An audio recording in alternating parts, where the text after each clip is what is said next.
Publik masih heboh dengan kasus video syur menggunakan kebaya merah. Belakangan ada fakta baru. Ternyata AHA, pemeran wanita dalam video syur kebaya merah, pernah menjalani rawat inap di Rumah Sakit Jiwa Menur, Surabaya pada awal tahun 2022. Hal itu disampaikan Kepala Bagian Umum RSJ Menur, Basuni, namun belum diketahui pengobatan apa yang dijalani.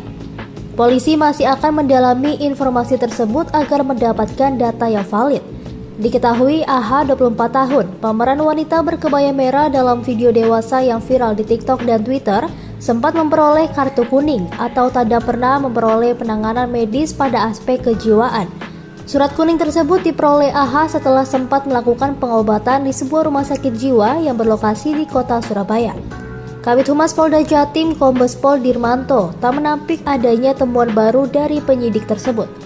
Namun saat ini pihaknya masih menunggu petunjuk lanjutan dari penyidik mengenai keterangan dan penjelasan atas temuan kartu kuning yang dimiliki oleh AHA. Dalam waktu dekat, penjelasan mengenai temuan tersebut akan disampaikan penyidik Subdit 5 Cybercrime di Treskrimsus Polda Jatim. Mantan Kapolsek Wonokromo itu memastikan akan melansir penjelasan tersebut pada Kamis 10 November 2022.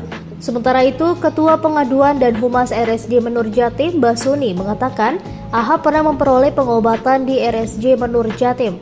Hanya saja kapan waktu dan tanggal AHA menjalani pengobatan tersebut, dia mengaku pihaknya belum melihat data lengkap dari rekam medis.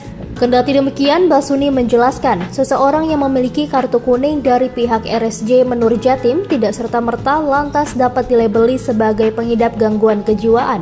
Mengingat pelayanan medis di RSJ yang berlokasi di Jalan Raya Menur 120 Surabaya tersebut juga memiliki berbagai macam layanan kesehatan yang dapat diakses oleh masyarakat luas. Karena di Menur juga banyak layanan ada penyakit dalam, jantung, paru, dan macam-macam. Namun mengenai dinamika gangguan kesehatan mental yang dialami AHA, Basuni menegaskan pihaknya tidak dapat menyampaikan hal tersebut karena terdapat aspek peraturan kerahasiaan pasien yang dilindungi undang-undang.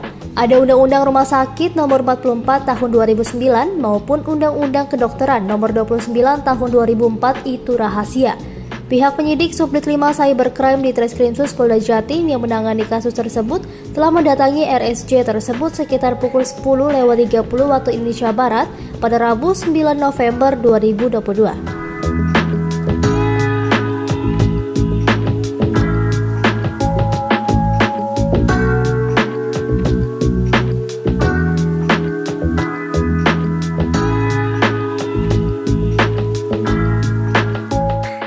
Terima kasih sudah nonton. Jangan lupa like, subscribe, dan share ya.